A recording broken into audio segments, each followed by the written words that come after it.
après l'échec de la révolte de Korach,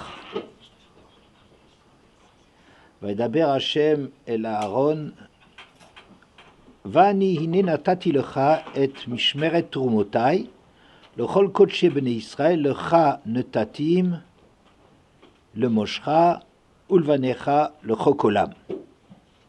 Hashem s'adresse à Aaron, et moi, voici que je te donne l'observance, la garde de mes troumotes, de mes prélèvements. En ce qui concerne tout ce qui est sacré chez les Bnei Israël, c'est à toi que je le donne en signe de grandeur et à tes enfants, le chok olam, comme un décret éternel. Bon, Rashi là-dessus et commente ce verset qui introduit tous les droits nouveaux que les Kohanim vont avoir. Et dit la chose suivante. Vani nenatati lecha. Donc ça c'est le pasuk Perekutret, le pasuk Chet. Vani nenatati. Et moi voici que je te donne. Besimcha. La shon simcha ouzé que mo hine hu yotse likrater avracha amach belibo. Vani hine voici, me voici, comme si Hachem il s'implique dans cette histoire. Et voici que je vais te donner, c'est avec joie que je vais te donner tous les avantages que les Kohanim possèdent. Machal le Meler, Shenatan Sadeh le Oavo, Velo Katav, Velo Khatam, Velo Ela Ba'arkaïn. Et c'est donc l'exemple, ce qui se passe dans cette histoire de Korach, d'un roi qui aurait donné à son ami un terrain, mais il n'a pas mis ça par écrit, il n'a pas posé son sceau dessus, Velo Ela Berkaïm, et il ne l'a pas officialisé. Ça veut dire, il ne l'a pas fait avec un acte notarié, il n'a pas passé avec quelque chose qui le fixe d'une façon irréprochable. Ba'echad veirer à la sadé. Vient quelqu'un, commence à contester ce terrain, il dit c'est à moi, c'est pas à l'autre. Amarle ameler, kolmi sheyirtse yavo veyarer, le negdecha. Quoi, tout celui qui vient réclamer, contester, il en a la possibilité. Hareini kotev chotem lecha umale barkaïn. Alors qu'est-ce que je vais faire pour éviter cela? Je vais te l'écrire, je vais contresigner, apposer mon sceau et l'enregistrer là où on enregistre les actes de vente de terre. Afkan, le fichier bas Korach veir'er keneged Aaron alak kouna, la même chose ici, étant donné que Korach est venu ici contester la kouna d'Aaron, ba katuv unetano venatan lo kavdalet matanot kouna bivrit melach olam, ou le kar nismecha parachazou le kan. De la même façon chez nous, comme il y a eu la contestation de Korach, eh bien, Hachem définitivement va rédiger les droits des Kohanim d'une façon indiscutable sur lesquels on ne peut pas revenir. D'accord? Voilà. Et donc il va leur donner, leur accorder dans la Torah les 24 avantages que les Kohanim ils reçoivent 24 choses, et ces cadeaux-là qu'ils reçoivent, on va les rédiger définitivement. D'accord? Bien. Et moi, la question que je me suis posée, c'est la suivante. Pourquoi le roi n'a-t-il pas, dès le départ, quand il a fait le cadeau à son ami, pourquoi n'a-t-il pas tout rédigé selon les règles? Quoi? Maintenant, il y a quelqu'un qui vient contester, alors il commence à réfléchir, il dit, mais Oh là là, mais c'est dangereux, quoi, n'importe qui peut venir? Ah, moi je pensais pas ça. Ah, je pensais qu'ils s'arrêtaient parce qu'ils savent que c'est moi qui lui ai donné, ils vont pas contester. Ah bon, si c'est comme ça, moi je vais rédiger, tout mettre par écrit dans la Torah. De la même façon chez nous, n'est-ce pas? Ah, j'ai donné la Keuna à Aaron, et on le sait, c'est déjà au Sinaï. C'est déjà, on connaît ces histoires de Keuna. Avant l'histoire de Korach, on savait bien qu'il y avait la Keuna, comme la femme de Korach, et le pousse à se révolter contre Moshe en lui racontant l'histoire d'une veuve qui n'avait qu'un seul terrain, et que maintenant il y a les Kohanim qui viennent s'en emparer, et qui lui demandent ceci, et qui lui demandent cela, et tous les avantages. Elle n'avait qu'un animal, il lui demande la shrita de la bête. Enfin, elle monte en mayonnaise. C'est tout ce qu'a contesté de cette Torah injuste des Kohanim. Bon, donc ça existait. À donner, la Kuna, elle n'est pas nouvelle. Mais elle était contestable. Preuve en est que Korach commence à tout contester. Il dit, ça ne revient pas à Aaron, ça revient autant à moi qu'à Aaron. N'est-ce pas? Bien. Je dis, si c'est un roi qui ne réfléchit pas plus loin que le bout de son pouvoir, de son nez, ouais, il ne réfléchit pas. Bon, alors lui, il n'a pas réfléchi, il a cru qu'il suffisait qu'il donne un cadeau, et on sait ça vient du roi, et personne ne va rouspéter. J'ai dit, mais Akadosh Baruch Hu, c'est pas la même chose. C'est pas un roitelet. Hachem, tout ce qu'il fait, c'est calculé, c'est mesuré, c'est prévu. Hachem a calculé les tenants et les aboutissants, c'est c'était très bien les choses. Et on a l'impression qu'Hachem, il n'a rien prévu du tout. Hein? Il s'est fait, si l'on peut dire, et on ne peut pas le dire, il s'est fait avoir. Comme quelqu'un d'irréfléchi, parce qu'il a fait un cadeau, il croyait que ça suffisait de faire le cadeau oralement, et maintenant qu'il se rend compte que finalement, les gens contestent, ah bon, alors maintenant il va faire les choses bien. Mais il avait qu'à faire les choses bien dès le début, Hachem, qui sait comment ce que les choses se passent, il pouvait réfléchir. On ne peut pas dire des choses comme ça, c'est ça mon problème. Voilà. Vous voyez? On ne comprend pas. On a l'impression qu'Hachem, dans cette histoire de Korach, Matnot Kuna, les Matanot Kuna, tous les cadeaux, les 24 cadeaux, comme si Hachem n'a pas réfléchi, comme s'il a accordé un cadeau à Aaron, il a cru que ça suffisait, et quand il voit la contestation, il commence à se réveiller, il dit, bon, il faut que j'écrive ça d'une façon. Et ce manque de réflexion d'Hachem, ça coûtait 15 000 morts. Hein? Il y a eu 14 700 dans la Maguefa, il y a 250 hommes avec l'histoire de la Keuna qui ont apporté l'encensoir, la Ktoret. Il y a encore les gens de Korah, Datan, Aviram. Bon, des commentateurs, ils disent on arrive au chiffre de 15 000. Ils n'ont pas su compter exactement combien de personnes de la maison de Korah, Datan et Aviram ont été englouties. On voit ça s'apporte 14 950 plus. Hein? Et il y a plus, puisqu'il y a Korah et Koladato. Et ce manque de réflexion du roi a apporté une catastrophe simplement terrible qui a eu 15 000 morts là-dessus. Enfin, c'est trop fort. D'accord? C'est ça la question. Hein? Elle est claire? Tout le monde a compris? Qu'est-ce que c'est que cette façon d'Hachem d'agir d'une façon qu'on peut même reprocher à un roi de ne pas réfléchir, de ne pas être un chacham roet anolad, de ne pas prévoir l'avenir? Mais, chas de shalom, qu'Hachem, tu peux lui reprocher ça. Alors, qu'est-ce que ça veut dire? Pourquoi il attend si longtemps? Comment est-ce qu'il a pu laisser tellement de morts à cause du fait qu'il n'a pas, dès le début, pris des mesures pour qu'on ne puisse pas contester cela? D'accord? Accessoirement, j'ai une petite question. Elle n'est pas si petite que ça, mais c'est que Vani, Ine, Natati, et moi, voici que Lachon Simcha. Hachem, il est content de cela.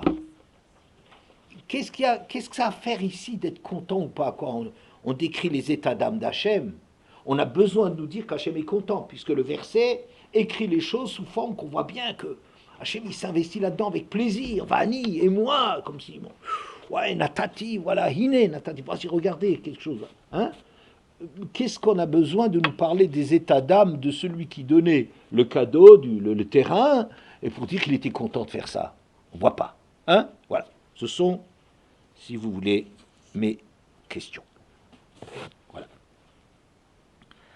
Alors, après cette introduction de Aaron, alors à quel moment ça se passe? Cet épisode se situe, l'histoire de Korach très compliquée.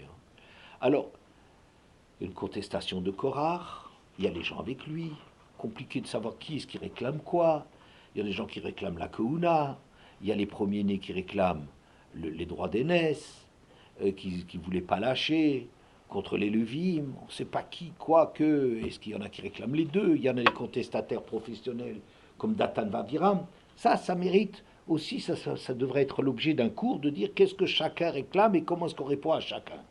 On va laisser ce côté-là, cet aspect ne m'intéresse pas aujourd'hui. Alors, mais, donc il y a eu cette contestation, et Moshe a dit, si jamais, donc il a dit, puisque vous contestez les 250, vous contestez la Keuna, eh bien apportez la Ktoret. Et la Ktoret, a priori, c'était une chose extraordinaire, c'est le plus beau, la plus belle offrande qu'il y a. Parce que la Ktoret, il y a Simuk Torah Ba'pecha. Ils apporteront, ils mettront la Ktoret Ba'pecha. Qu'est-ce que ça veut dire Ba'pecha? Pardon? Ba'pecha af? Dans le nez. La Ktoret, c'est du parfum, n'est-ce pas? Et qu'ils le mettent dans ton nez. Bizarre, de quoi il s'agit? C'est que, vous savez que le nez, il a un rôle double. Il a d'exprimer la colère. Vous avez déjà remarqué, dans toutes les BD et les histoires d'autrefois, les naseaux, le nez, qui déverse la colère. Vous avez les dragons, ils sont toujours représentés avec du feu qui sort du nez, des naseaux. Ouais. D'ailleurs, en hébreu, on dit Haron Af, la colère qui sort du nez. En français, qu'est-ce qu'on a comme expression quand on est en colère? Enflammé. Pardon? Enflammé. Non, avec nez. Qui fume, génie. Non, le nez. La moutarde me monte au nez. Comme la moutarde, c'est quelque chose de fort, quelque chose d'excitant. Ouais. La moutarde, donc on est d'accord que le nez, c'est le siège d'exprimer la colère. Quand on l'enthousiasme, la colère, la force, des choses que il exprime vers l'extérieur un sentiment très fort intérieur, très grave. Haron Af, quand Hachem il se met en colère, oulala. Qu'est-ce qu'on peut faire contre ça? La Ktoret. Qu'est-ce que c'est la Ktoret? Fais respirer au nez. Tu lui donnes un bon parfum? Alors quoi? On ne peut pas faire deux choses en même temps. On ne peut pas faire sortir quelque chose et faire rentrer quelque chose. Donc la Ktoret, c'est quelque chose d'extraordinaire. C'est un moyen que les Kohanim Yassimu que Torah Ba'pecha, ils donnent des encens, Ktoret, les encens, les bonnes odeurs dans ton nez. Au lieu que la moutarde te monte au nez, au lieu que ça soit un moment de Haron Ab, de colère, au lieu que ça se déverse vers l'extérieur, fais-lui respirer une bonne odeur. Ce parfum qu'on offre, que les Bnei Israël ils offrent, ça va servir à apaiser. Il respire et hop, il rentre, sa colère et rentre. D'accord? Donc c'est un extraordinaire calmant. D'accord? Si vous sentez que vous bouillonnez, vous avez pris de la harissa et que ça vous brûle, et que vous avez envie de déverser, de tout détruire, oui, par le regard aussi, mais par le nez, qu'est-ce que vous faites? Prenez vite des sels. Tu respires, c'est très fort, ou bien quelque chose d'agréable, oui, et puis ça rentre. Ce qui devait sortir rentre. D'accord? Bien. Donc Moshe Rabbeinu, il leur a donné ce conseil de, vous voulez être Kohanim, le plus grand cadeau, la plus grande offrande, le plus grand effet que Aaron puisse faire, c'est de calmer la colère divine. C'est pour ça d'ailleurs que quand il y a l'épidémie, là, le fléau qui vient, il apporte la Ktoret et calme le... Hein? Bien. Mais les Bnei Israël, étonnamment, ils commencent à attaquer Moshe après ça. Atem, Hamitu et Amachem, Hamitem et Amachem, vous êtes la cause de la mort des Bnei Israël. Ils accusent Moshe, regardez-moi ça, Moshe a souscrit à leur demande, il les a prévenus, faites attention, il n'y en a qu'un qui sort, faites attention. Mais il a souscrit à leur demande, ils veulent tellement servir Hachem, ils veulent tous être Kohanim, donc Moshe, qu'est-ce qu'il fait? Il leur dit, bon, eh bien, vous allez prendre le plus grand défait, le plus grand pouvoir de Aaron contre le Malach Hamavet, il peut agir avec ça. Bien. Quand les 250 vont être brûlés, et Moshe les a avertis. Atem amitem et Hashem. Le peuple commence, le lendemain même, ils réagissent presque au quart de tour. Le choc, mais dès le lendemain, c'est vous la cause. Et alors là, il y a un fléau terrible qui vient, oui, et que Aaron va calmer justement avec la Torah. Bien.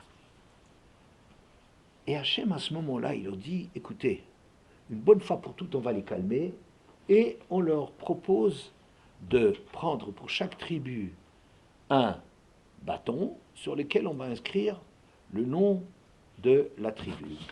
Et sur la tribu de Lévi, on écrit Aaron. Très bien. C'est ce bâton-là qui va fleurir et produire des amandes, etc. Et là, le peuple, d'un coup, on ne sait pas pourquoi, ça le calme définitivement. Définitivement. Et à ce moment-là, se situe notre épisode. Puisqu'il y a eu la contestation, Hachem dit, maintenant je vais tout enregistrer. Et je suis content de le faire, je vais définitivement enregistrer quelque chose qui va vous calmer tous. Et on va donner ici la liste des 24 matnot Kouna, tous les avantages que le Kohen il peut recueillir. Et on les cite, on les cite, on les cite. Et à la fin, au verset Yutet, on termine en disant Kol trumot hakodashim asher yarimu bnei Israël Hashem latati lechol vanecha lotecha itra le chok olam, tout ce que je t'ai donné là, que j'ai cité, je te les donne comme un décret définitif, berit melach olam, une alliance de sel éternel, ou l'ifnei Hashem, ça constitue une alliance de sel éternel devant Hashem, le Cha'ud Zaracha Itar pour toi et ta descendance avec toi. D'accord? Bien. C'est la conclusion des 24, dont de l'énoncé de tous les avantages, de cette inscription dans la Torah de tous les avantages des Kohanim. Rashi.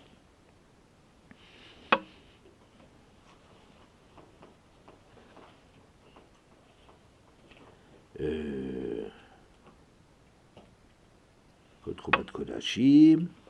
Brit Melach. Rashi commente qu'est-ce que ça veut dire une alliance de sel. Qu'est-ce que le sel vient faire là-dedans? Ça manque pas de sel, hein. Mais qu'est-ce que le sel il vient faire là dans cette histoire-là, hein? Kibrit hakruta le melach. Ça va être comme une alliance qui a été conclue avec le sel. She'eino masriach le olam. Qui eino masriach, ça veut dire quoi? Masriach. Pardon? Perdu. Très bien. Ça ne se dégrade jamais. En français, ça ne pue jamais. Le sel est quelque chose, un conservateur extraordinaire qui ne se dégrade jamais. Le sel, vous prenez du sel, il ne bouge pas. L'alliance que je conclus avec les Kohanim au jour d'aujourd'hui, Eno Masriach Lolam, ne se dégradera jamais, ne s'altérera jamais. Ça veut dire quoi? Ça veut dire quoi? Que je fais cette alliance et jamais ça ne pourra être remis en question, même si les Kohanim n'en sont plus dignes. Jamais ça va sentir mauvais. Parce qu'une alliance de sel, c'est pour ça qu'on rajoute le mot du sel, définitif, ça ne bouge pas. D'accord? Le sel ne bouge pas. Donc, cette alliance que je fais, et le masriach, jamais ça va mal tourner. Ça veut dire, même quand les Kohanim, dans l'histoire, ne vont pas mériter, il reste les Kohanim avec leur avantage. Donc c'est un brit définitif. D'accord? Bien. Alors, voilà. Ça m'a fait réfléchir.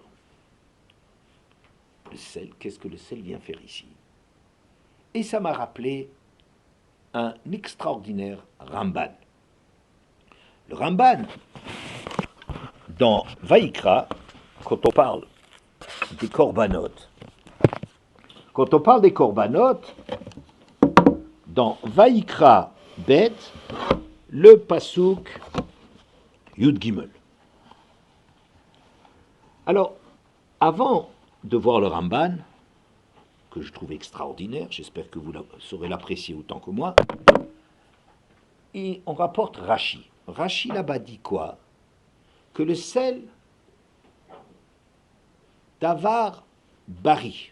Ah, pardon, je vais d'abord apporter le verset Bet Yud Gimel dans Vaïkra, Vechol korban minchatra bamelach timlach, et tous les korban d'offrande, tu les saleras dans le sel, velo tashbit melach brit elokecha, et le sel de l'alliance d'Hachem elokecha ne doit pas, tashbit ça doit pas manquer, mais al minchatecha, de tes offrandes, al kol korbancha takriv melach, sur tous tes sacrifices tu devras apporter le sel.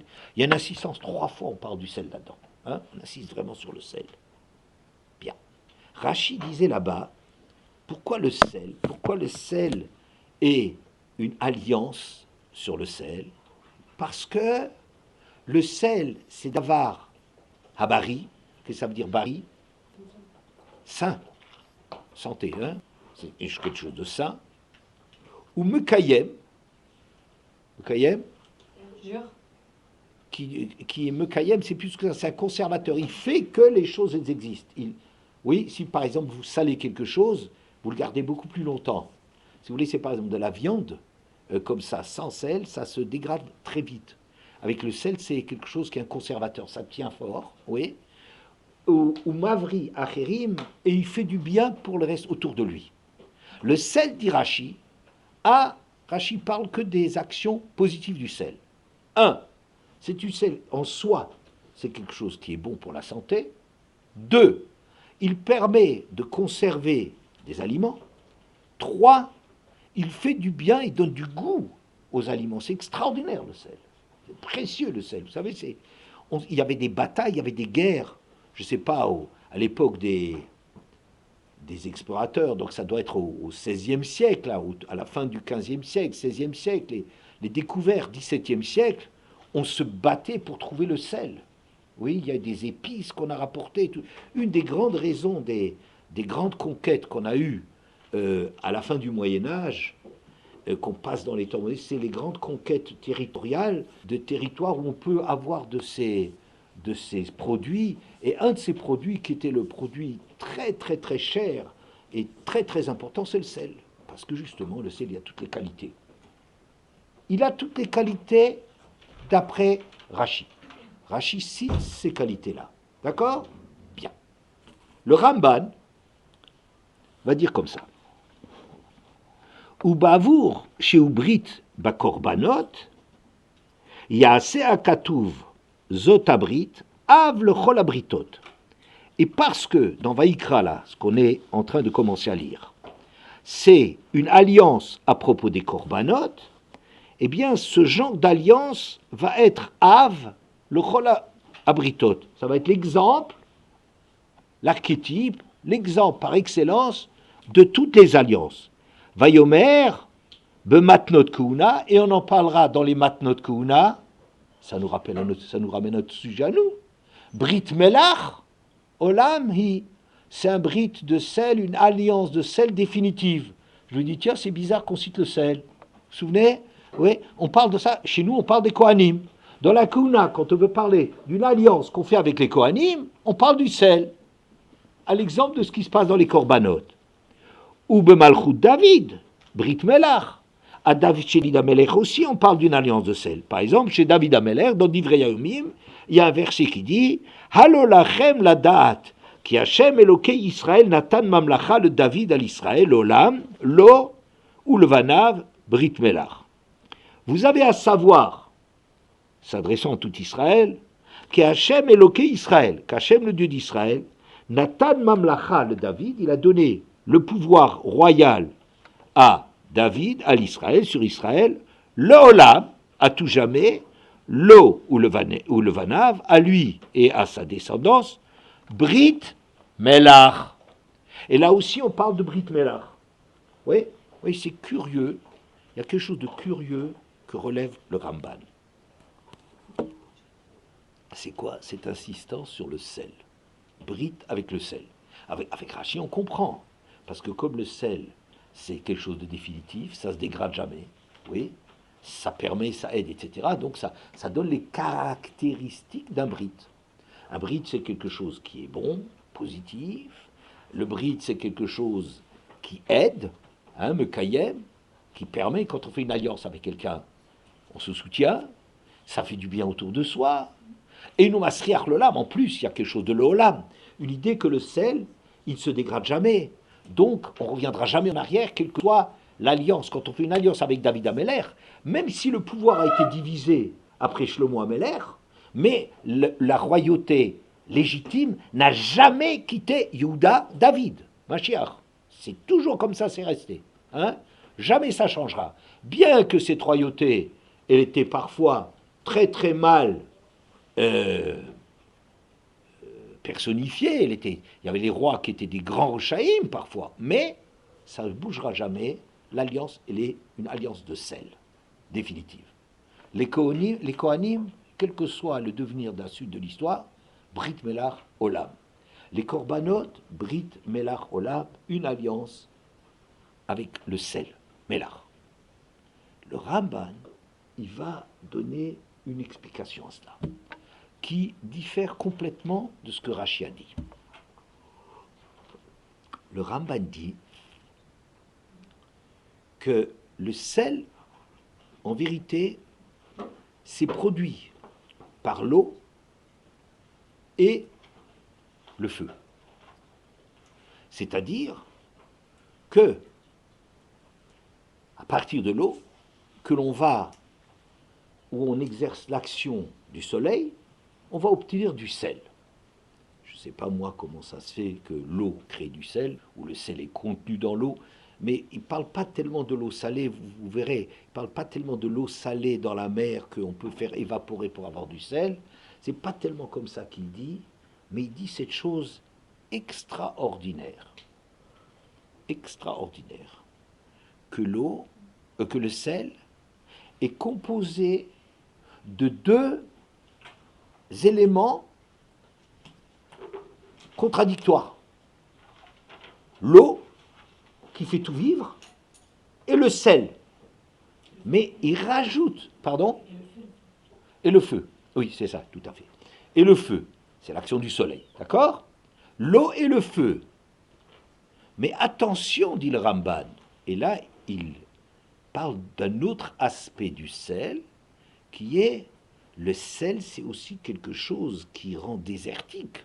C'est quelque chose qui est Eretz Melecha, une terre salée, c'est une terre, vous ne pouvez plus planter là-dedans, rien ne va pousser. Gofrid va melar srefa kolarza.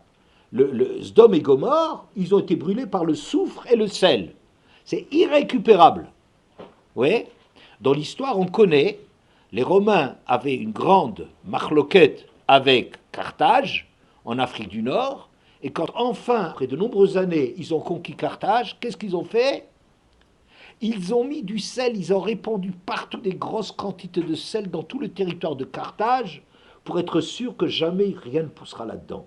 Le sel, c'est quelque chose qui rend désertique. Si vous avez du sel quelque part dans une étendue salée, c'est fichu. D'accord? Donc, le Ramban rajoute une notion sur le sel dont Rashi ne parlait pas. Rashi ne parlait que du côté positif. C'est bon, c'est sain, ça conserve, ça ne se dégrade pas, tout ça c'est positif. Le Ramban rajoute quelque chose, le désert, Eretz Melecha, une terre salée, terre inculte, définitivement désertique. Ah, alors le sel, il n'est pas toujours positif. D'accord? le Rabbeinu Bechaye, c'est l'élève du Ramban, c'est l'élève du Rashba qui est un grand élève du Ramban, explique beaucoup le Ramban. Et il dit, tu sais pourquoi le sel est tellement important? Chez où kolel est à kol. Il contient tout. Le sel personnifie, incarne tout.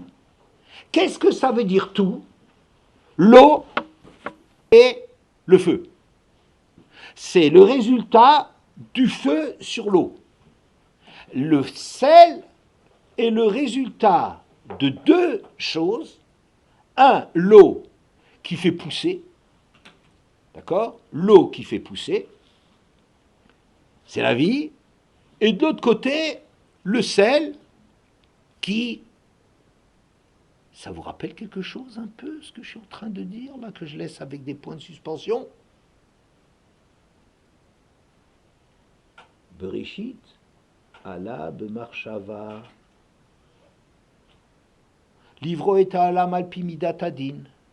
Ra'a she'ena olam mitkayem. Shitef ou kidem, il y a les deux versions, ils sont très différentes en vérité. Midat harachamim. Au début, vous connaissez tous ce midrash, je ne rentre pas dans le détail.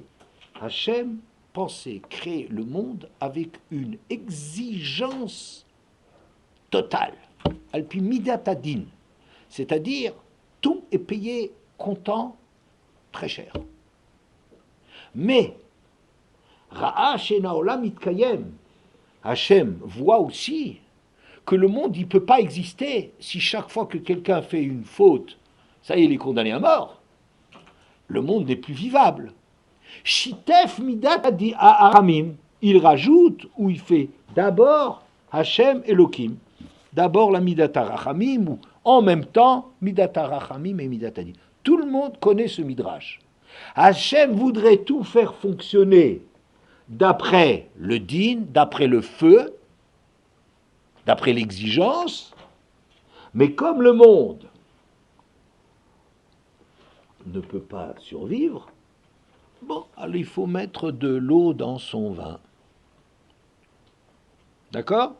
Il faut rajouter de la midat harachamim. À quoi ça ressemble?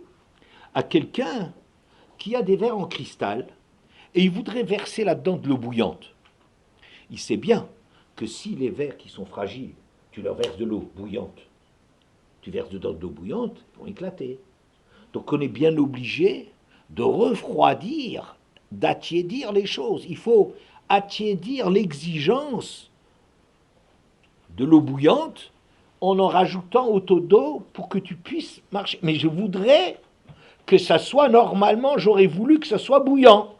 D'accord? Alors je me suis posé la question suivante. Mais c'est marqué Olam Chesed Ibané. Le monde, il repose sur du Chesed. Il a été créé sur du Chesed. Qu'est-ce que tu es en train de me dire qu'Hachem, il voulait faire du din, mais il a été contraint à faire du Chesed? Hein? Qu'est-ce que tu veux me dire? Ah, mais il était bien forcé parce que sinon ça n'aurait pas marché. Ça veut dire qu'il voulait du din. Qu'est-ce que ça veut dire Olam Chesed Ibané? Vous voyez la question?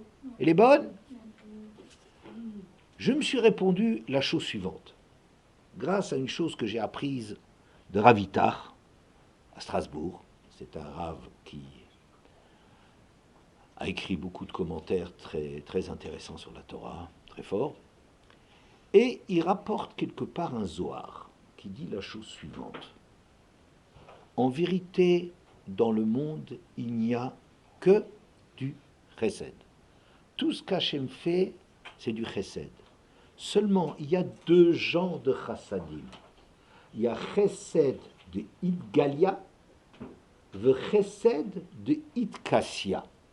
Il y a un chesed qui est dévoilé, qui est évident, qui est visible, et un chesed qui est caché. De quoi est-ce qu'on parle?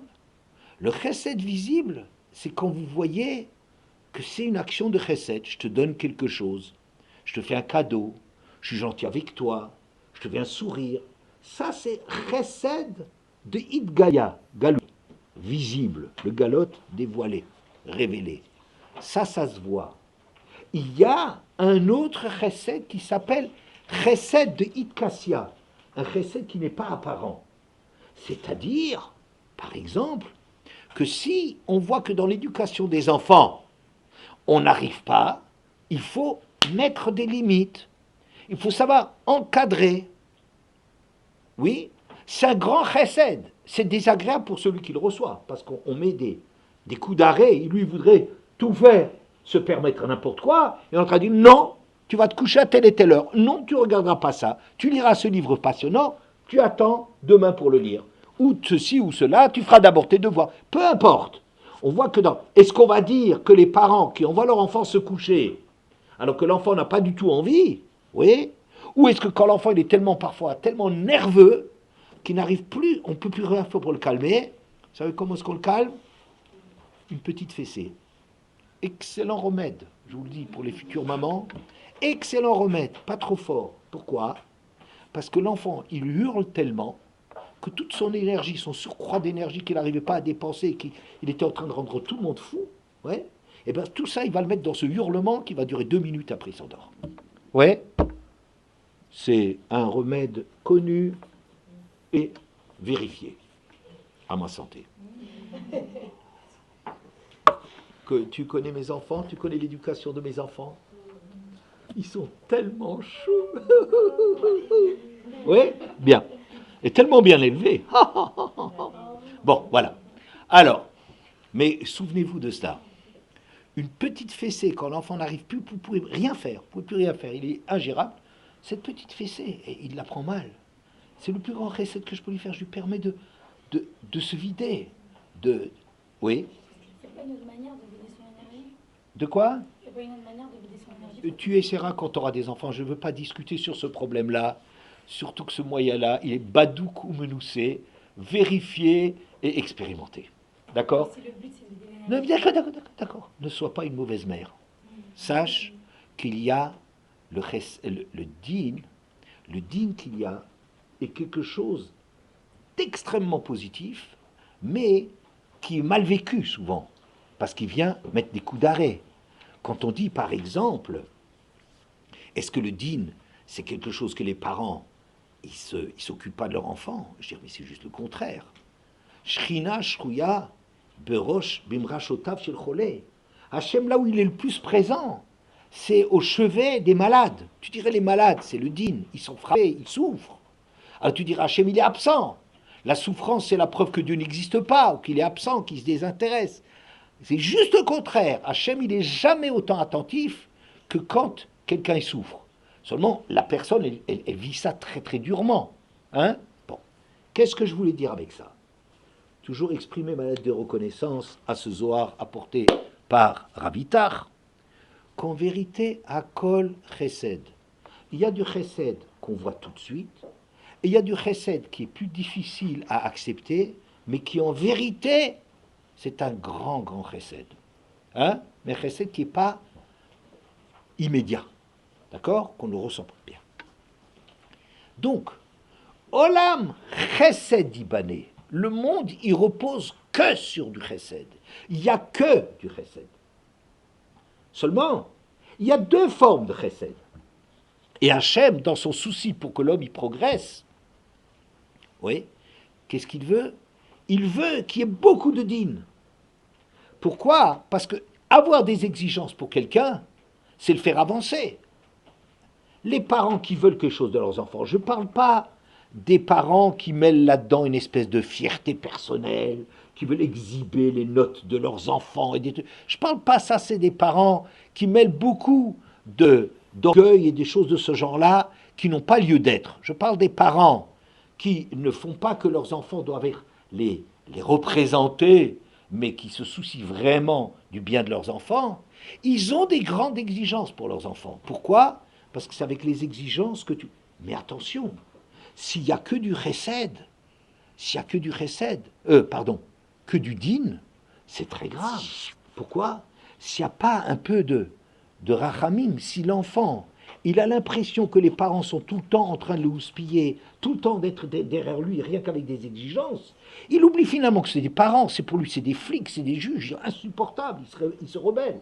Ça veut dire qu'on ne peut pas créer le monde rien qu'avec des exigences. Donc ici, on revient à notre histoire. Un melach, kolel et takol. Le melach contient en lui-même les deux dimensions de base sur lesquelles fonctionne le monde. La rachmanout, la pitié, et le din. Rien que de la rachmanout, c'est un monde qui se liquéfie, qui n'a pas de sens. On fait ce qu'on veut, on essaie toujours de convaincre, etc. On n'emploie jamais de coups d'arrêt ni rien. Ça donne le maboul. Le déluge, c'est ça. Tout est permis. Il n'y a plus de principe, il n'y a plus d'angle, tout est... Bolel, ça veut dire érodé. Il n'y a plus de... Il n'y a pas de frein, il n'y a pas de... Oui, ça c'est un monde qui se liquéfie, qui tombe dans l'eau, qui se désagrège. Le midatadin, très grave. Midatadin, c'est quelque chose de... une intention formidable, mais il faut bien qu'il soit assorti de chesed, de rachamim. D'accord? Bien. Et d'après ça, vous comprenez que ce brit, c'est pas seulement ce que dit Rashi, quelque chose de définitif, de bon, etc. C'est pas que ce côté positif, c'est encore tout à fait autre chose. C'est le mélar qu'on cite dans le brit. Donc il y a 3 endroits où est-ce qu'on a cité, on a parlé de brit mélar. Quelqu'un peut me dire les 3? Pardon? Vous pouvez répéter votre question? Où sont les 3 endroits cités par le Ramban dans lesquels on parle de brit mélar? David Ameler, très bien. Les corbanotes et les Kohanim. C'est ça notre sujet. Que l'alliance qui a été donnée aux Kohanim, c'est un brit melach olam. D'accord? Dans David Ameler, et comme ils disent, mais David Ameler, vous savez qu'est-ce que c'est? Vaï David osé mishpat tzedaka lecholamo. David Ameler, c'est ça le roi. Pourquoi? C'est mishpat, le din, ou tzedaka. Ça c'est un vrai roi. Ça veut dire que c'est un roi qui est vraiment celui qui peut diriger le peuple, parce qu'en lui, il contient les 2 impératifs. C'est lui qui arrive à joindre 2 exigences très difficiles à marier, et à la fois une sévérité, une exigence pousser les gens, et de l'autre côté, une énorme affection pour son peuple. Vous voyez, la Rachmanout, il veut que chercher que le bien de son peuple. Ça, il est le Melach. David Ameler, pourquoi c'est l'Amloucha? Pourquoi c'est une alliance éternelle? N'est-ce pas? Pourquoi c'est une royauté éternelle? Parce que David Ameler contient en lui les 2 éléments qui font que quelque chose, 2 éléments de la création. Et Rachamim et le din. D'accord? Bien. Dans les corbanotes, c'est la même chose, disent les commentateurs. Que quoi?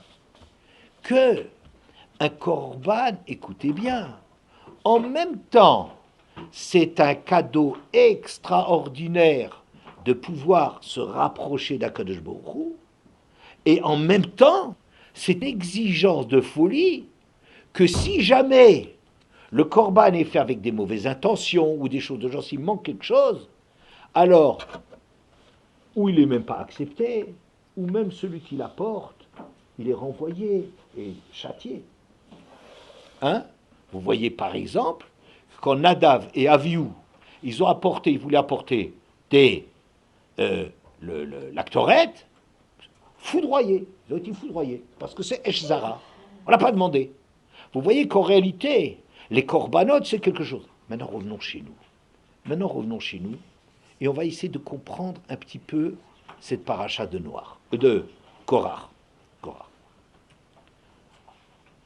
Le peuple, une fois que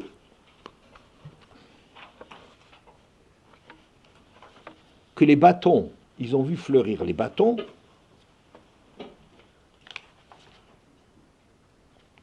Vayomru Bnei Israël, c'est le pasuk Kav Zayin dans le Perek Yud Zayin. Vayomru Bnei Israël, El Moshe les morts, Hein gavanu avadnu kulanu avadnu. Voici que nous, on périt, on meurt, on disparaît. Il y en a qui sont engloutis par la terre, il y en a qui sont brûlés par le feu, il y en a qui ont les deux ensemble. C'est terrible, regarde ce qui nous arrive. Il y a la Maguefa, il y a le truc qui a tué 4700. Oui, terrible, on est voué à la mort. Kol akorev el Mishkan Hashem, Yamut. Tout celui qui veut s'approcher du Mishkan d'Hachem, de la résidence d'Hachem, meurt. Ha'im tamnu ligvoa, est-ce qu'on a fini de mourir? Qu'est-ce qui s'est passé? Qu'est-ce qui s'est passé après les bâtons? Je vous ai dit qu'avant les bâtons, en dépit de ce qu'il y avait eu, 250 qui sont morts par un feu du ciel qui a été déclaré, annoncé par Moshe. Ils ont dit, Atem amitem et Hashem, vous avez fait mourir le peuple d'Hachem. Qu'est-ce qu'ils veulent à Moshe? Il y a un sforno extraordinaire qui dit la chose suivante. C'est dans Yudzaïn Vav.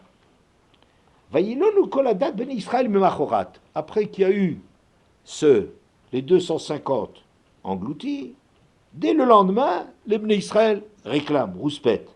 Al-Moshe Valaron est mort, Atem amitem et Hashem. C'est vous qui êtes la cause. Comment c'est vous la cause?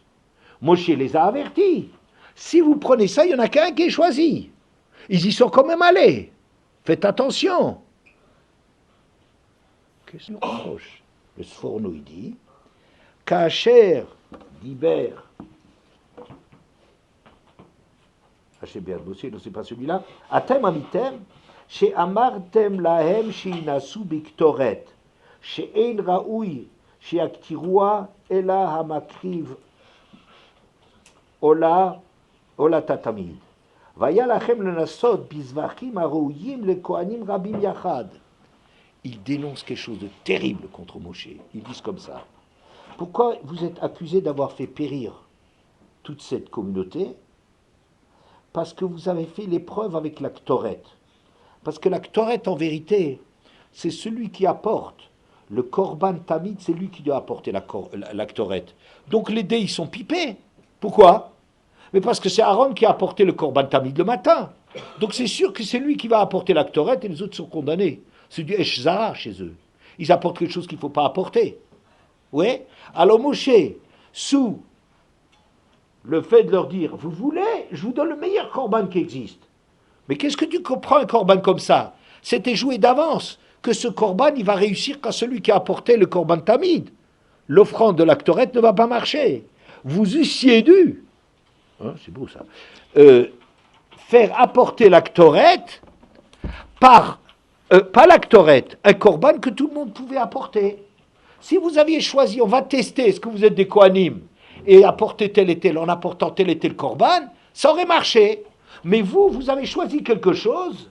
Moshe, c'est toi qui es le responsable de leur mort, parce que c'est toi qui as choisi, n'est-ce pas? Toi, tu as choisi un truc sur lequel, c'est vrai que tu les as avertis, mais tu as choisi un truc sur lequel ils étaient condamnés dès le début, à apporter un feu qu'il ne fallait pas apporter. C'est nulle part marqué, c'est pas Hachem qui a pris l'initiative de dire qu'il fallait prendre la Ktoret, c'est toi qui as dit cette chose-là. Vous êtes responsable. Ça, c'est le Sforno extraordinaire. Le Ibn Ezra, il donne une autre explication. Pourquoi vous êtes la cause de la mort? Parce qu'ils ont dit, tu sais pourquoi ça a marché? Parce que tu es le copain d'Hachem, tu es le pote d'Hachem, toi avec tes tfilotes, toi avec ta chorma, tu arrives à obtenir qu'Hachem, il t'aime toi. Mais ça ne veut pas dire que nous, on est exclus de cela. Mais pas que nous, on est fondamentalement exclus de ça. On aurait pu aussi être Kohanim Gdolim.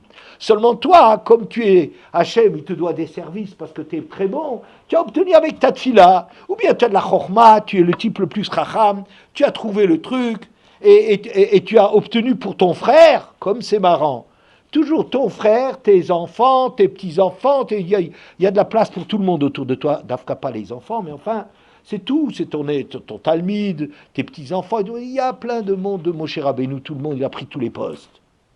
D'accord? Donc il y a une accusation terrible. C'est qu'ils sont en train de dire, nous, on aurait pu être Kohanim. Sauf que, alors d'après le Sforno, tu as choisi quelque chose où on était fichu dès le début. D'accord?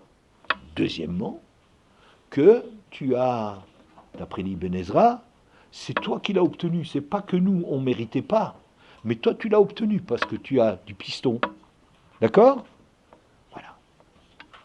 À ce moment-là, il y a une effroyable épidémie qui vient, un fléau, qui tue 14 700.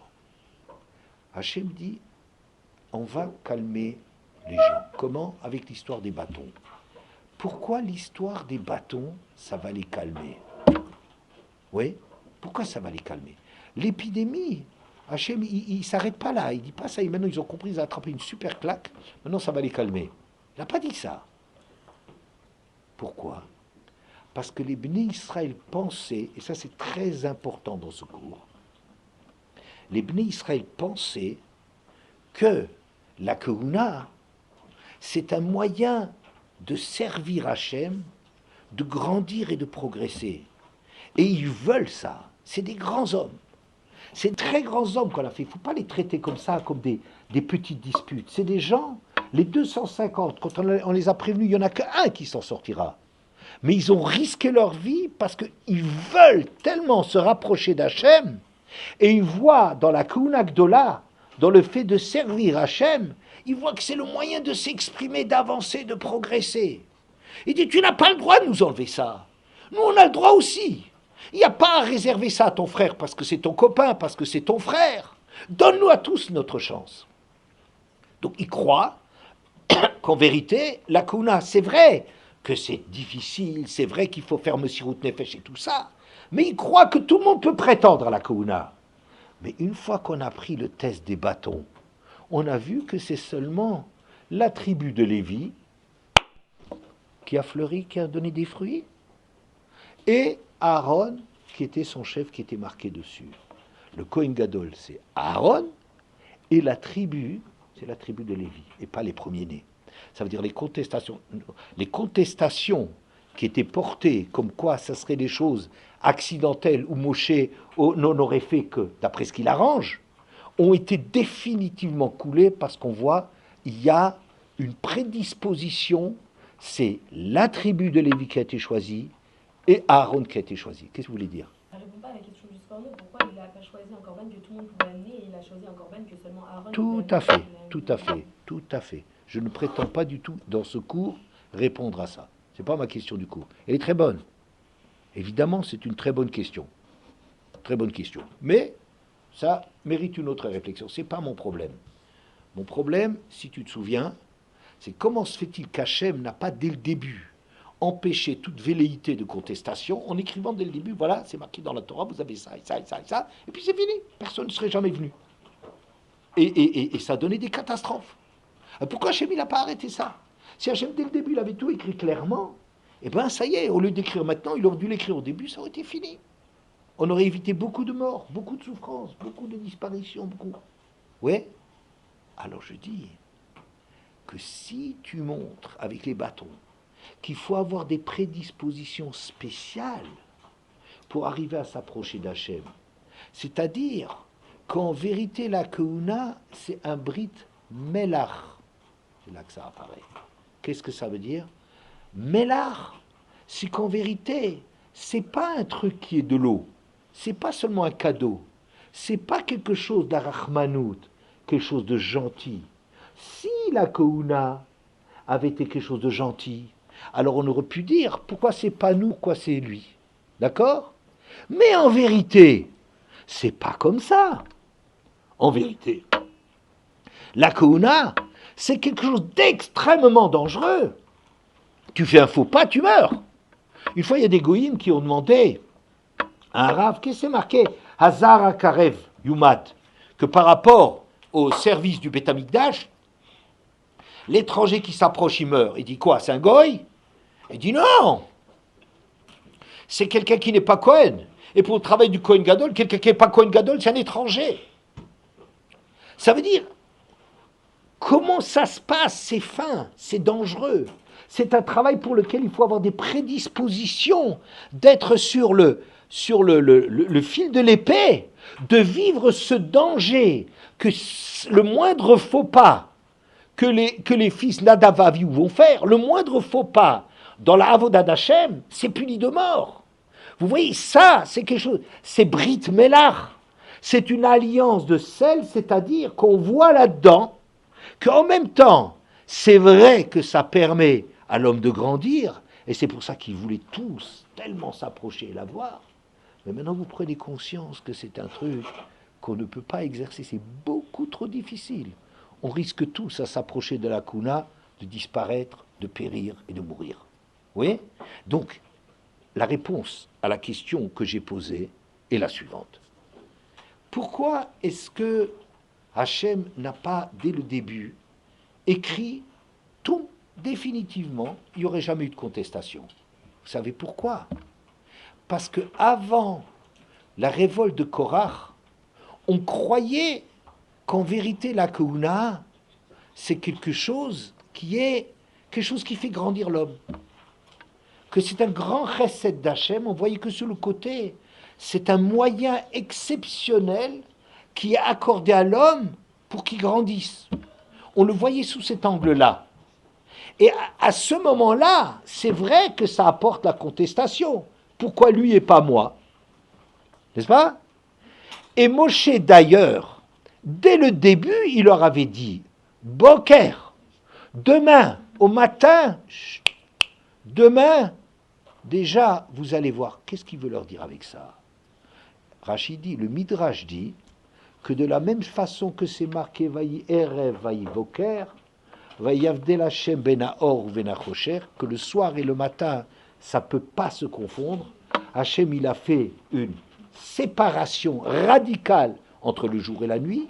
De la même façon, Vayavdel et Aaron, l'Agdisho, que Aaron aussi, c'est quelque chose sur lequel tu ne peux pas revenir. Il leur a dit ça, Moshe, mais ils ne l'ont pas entendu. Vous comprenez? On peut les avertir, mais les gens, tu entends Rachel, un peu pour t'aider pour la réponse du Sforno, les gens, même quand tu leur dis, tu leur signifies, Haïsh Hashem Ifra Hashem, Hu Kadosh, l'homme qu'Hachem choisira, lui il est Kadosh. Ça veut dire qu'il était déjà Kadosh depuis le début. Il leur a dit, vous savez, c'est Aaron, on ne peut pas revenir là-dessus, il y a une Avdallah dès le début. Mais les gens, ils n'entendent pas ça. Les gens ne peuvent pas l'entendre parce qu'ils voulaient tellement s'approcher. Vous voyez bien. Maintenant, on est en train de leur dire, mais on va tous mourir parce que tout celui qui s'approche et qu'il ne faut pas ça, il meurt. Mais t'as qu'à ne pas t'approcher. Ah non, ils vont oui essayer de s'approcher, tellement ils veulent servir Hachem. Mais ils croyaient donc que si on leur refusait cela, on les empêchait de devenir plus grands que ce qu'ils auraient pu. Et tout, ils sont faits capables de Messirot Nefesh, de savoir qu'il n'y en a qu'un sur 250 qui s'en sort. Ils sont capables de donner leur vie pour ça. Tellement. Mais ils n'ont pas compris qu'en vérité, cette alliance, c'est du Mélach. C'est-à-dire qu'il n'y a pas que l'aspect du chesed extraordinaire. Qu'une chose qu'Hachem il donne, en même temps, un cadeau, ce n'est pas une chose positive. Nous, on croit qu'un cadeau, c'est un bienfait. Oui, un bienfait, oui. Une chose qui nous fait du bien, qu'on est content. C'est pas vrai. Un cadeau dans la Torah, c'est toujours quelque chose qui est à double tranchant. C'est toujours quelque chose qui exige de l'homme de se mettre au niveau. Si tu es au niveau, tu grandis énormément avec ça. Si tu n'es pas à ce niveau, si tu n'es pas capable de te dépasser, c'est un truc qui est mortel. C'est ça les cadeaux. Vous voyez, tous les cadeaux dans la Torah, c'est sous le sens du Mélach. C'est sous le sens de quelque chose où il y a du din et il y a du chesed. C'est pas un cadeau, c'est pas une gentillesse, c'est pas une fleur. Donc c'est seulement maintenant que les Bnei Israël ont bien compris que, en vérité, la Kuna est beaucoup trop dangereuse. Ils n'arrivent pas à être à la hauteur de la Kuna. Maintenant qu'ils ont compris ça avec l'histoire des bâtons, qui ont montré que c'est un choix intrinsèque, c'est pas un accident que Aaron a eu la Kuna, mais c'est parce que vraiment il a la dimension d'avoir la Kuna. Alors on peut leur donner ça. Et c'est pour ça qu'on peut expliquer qu'on parle de Simcha. Je vous ai dit aussi, petite question, pourquoi on parle de Simcha quand Hachem il va dire maintenant je vais tout écrire noir sur blanc? Pourquoi il parle de ça? Qu'est-ce qu'on s'en fiche? Non, on veut dire Hachem est très heureux qu'on soit arrivé à un degré de maturité où vraiment on comprend quelle est la nature de la Kouna. Avant, Hachem ne pouvait pas donner la Kouna définitivement. Il pouvait la promettre à Aaron, il pouvait l'annoncer à Aaron, mais les gens ne sont pas mûrs de savoir qu'eux, ils ne sont pas capables de cette chose-là. C'est seulement à cause de ce dramatique épisode de Korach que les gens, ils ont compris quelle est la nature de la Kouna. Et Hachem, il est heureux de cela. Il est heureux de pouvoir enfin, il aurait toujours voulu. Mais s'il avait donné dès le début, on aurait cru que c'est un simple cadeau, on se serait complètement trompé sur la nature de ce que ça voulait dire.